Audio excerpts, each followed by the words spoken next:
Well, good afternoon and welcome to the Psychology 30 Developmental Psychology class.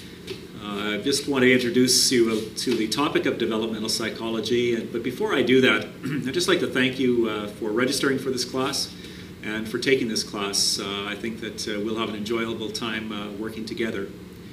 So an introduction to developmental psychology would include a statement about something that happens as we change within the development or the human development periods in our lives.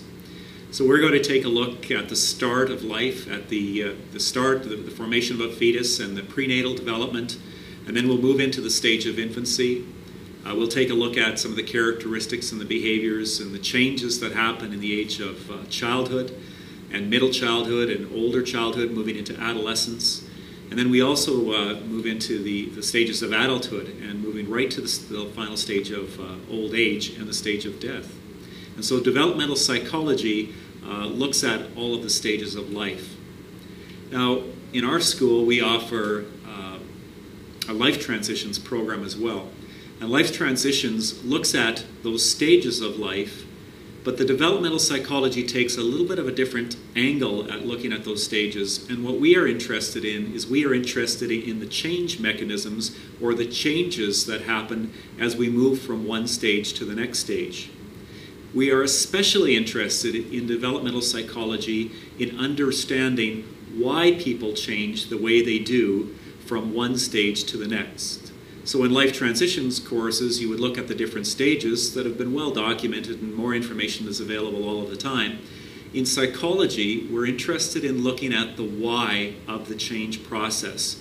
Why do people change the way that they're changing? That's the difference between the life transition course and the psychology course. So during this year, we're going to be taking a look at that question of why when it comes to human development and it comes to change. We're going to look at human development and change in all of those stages. We're going to first of all look at the physical development, and that's the way the bodies are changing. We'll take a look at that, especially during the prenatal stage and the development of the fetus and into a newborn.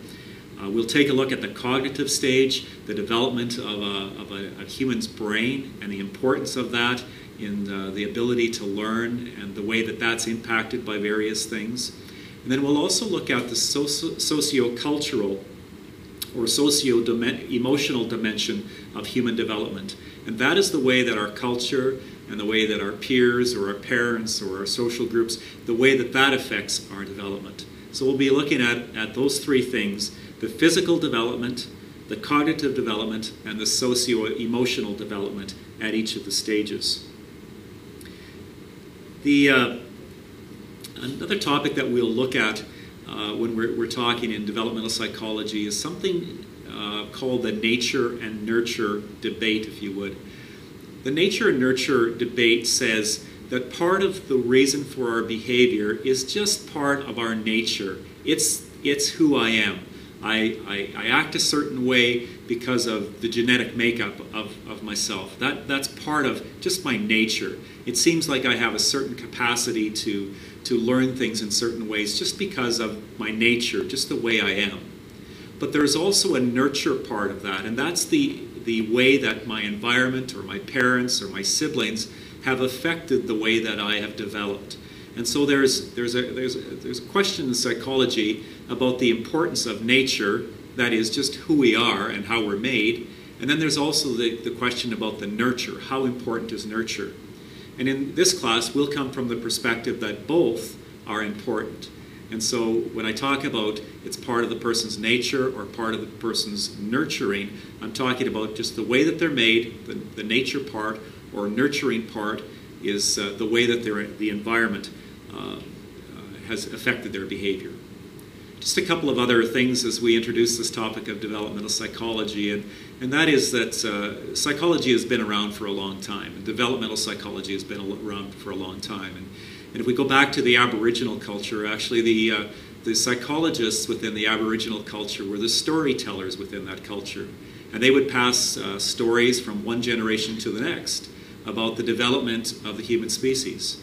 And so it's not something that is just psychology isn't just something for this decade or this age, but it's actually something that that goes back into the Aboriginal culture, and in all cultures there would be some kind of psychology that would exist. Just want to finish with the introduction with talking about one psychologist, and his name is Bronfenbrenner. And Bronfenbrenner described the influence that our society or our environment has on our behavior. And he described it in this way. He said that there are actually 4 different levels or systems, sort of if you thought of it as a ball. The inner core of that ball, there are 4 different systems that affect my behavior. And he called the inside part of that, he called that the microsystem. And he said those are the people that are closest to us, people like our brothers and sisters and parents. Those are part of our microsystem. Our close friends could be part of our microsystem. But then he said that our behavior is affected by people outside of our microsystem, and the first level that he talked about was the Meso System. And he said in that system, it would be people like the people that are in this classroom, this online classroom. They're your peers. You're not necessarily directly related to them every day, but they have influenced your behavior. And then he said that there was a next level, and he called that the exosystem. And the exosystem would be sort of the whole school community and the effect that it has on your behavior, or living in the particular community that you're living, that has an effect on your behavior. And finally, Bronfenbrenner said that there was a macro system that influences a person's behavior, and he described that as the culture that you live in. So simply by being a Canadian, there's a certain behavior that I demonstrate because I'm Canadian. And so that is part of the socio-culture aspect of our human behavior. So we're going to take a look at the stages of development, starting with prenatal development, working all the way through to old age. We'll take a look at it from the idea of what's changing, and we'll especially look at the idea of why are people changing the way that they're changing, or what influences are affecting their behaviors. So I really thank you for taking this course. I think we'll have a great time working together, and I look forward to your work in this online class. Thanks for watching this short video.